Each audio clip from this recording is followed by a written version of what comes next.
Est-ce que tu aimes voyager? Est-ce que ça te dit d'aller explorer toutes les réflexions et les fantasmes que l'humain peut avoir sur l'autre côté de la mort, la vie, la mort? Est-ce que ça te dit d'aller dans des endroits où tu n'es jamais allé et de juste te laisser porter? Je dirais que Les Paravents, c'est une grande fresque épique, dramatique, comico-tragique, si on peut dire ces 4 mots. C'est une pièce sur ce qui semblerait être la guerre d'Algérie.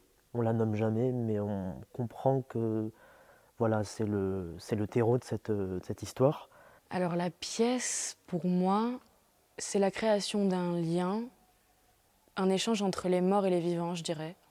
Mais c'est une sorte d'allégorie de la guerre, où on voit les rapports de domination, de soumission, de rébellion entre les colons et les colonisés, d'une manière très lyrique et très poétique.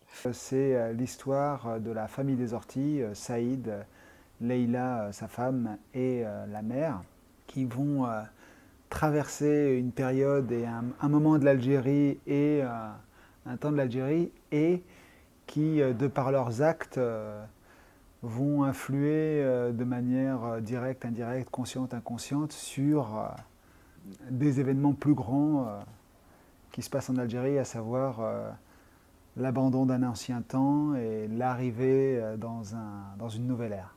Et de ces petites histoires et de la folie de la guerre vient des fantasmes et tout un rapport comme ça après où il y a la possibilité d'halluciner. C'est un spectacle comme ça où il est difficile de tirer un récit clair, c'est plutôt un point de départ, une ambiance, et puis derrière il y a quelque chose qui vient se déployer avec énormément de personnages, plein de situations, un mélange entre le réel et l'irréel, mais je pense que le point de départ, c'est un peu la folie de la guerre. Ouais. La toile de fond, c'est la guerre d'Algérie, mais à travers ça, Genet essaie d'y dépeindre des personnages qui, par les pires travers humains, ce qu'on pourrait, nous, dans notre morale, considérer comme les pires travers humains, c'est-à-dire la traîtrise, le vol, la lâcheté en général, vont essayer de devenir eux-mêmes des œuvres d'art.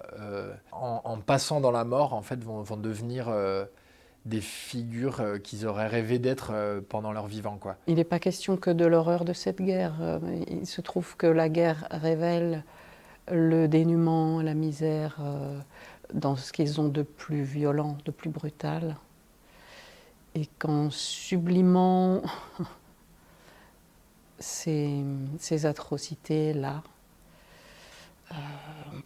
on peut espérer que tout ne soit pas pourri, puisqu'il en est question dans la pièce, beaucoup de pourriture. Il est possible de sublimer. Il y a beaucoup de beauté dans ce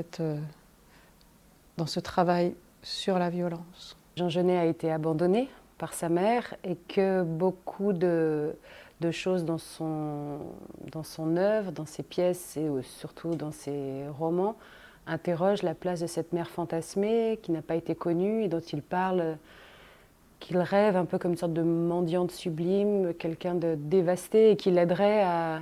J'ai lu cette phrase hier, j'aimerais retrouver ma mère pour pratiquer notre ascension vers le mal. Et il dit là où les autres diraient nous descendrons vers le mal, avec elle je voudrais faire une ascension vers le mal. Donc c'est très complexe parce qu'il ne l'a pas connue et il s'est défini comme, je ne sais pas, c'est cet orphelin vengeur qui cherche à se créer une mère, pas une image douce ou protectrice, mais une image sauvage qui, je pense, qui est la figure manquante de son puzzle.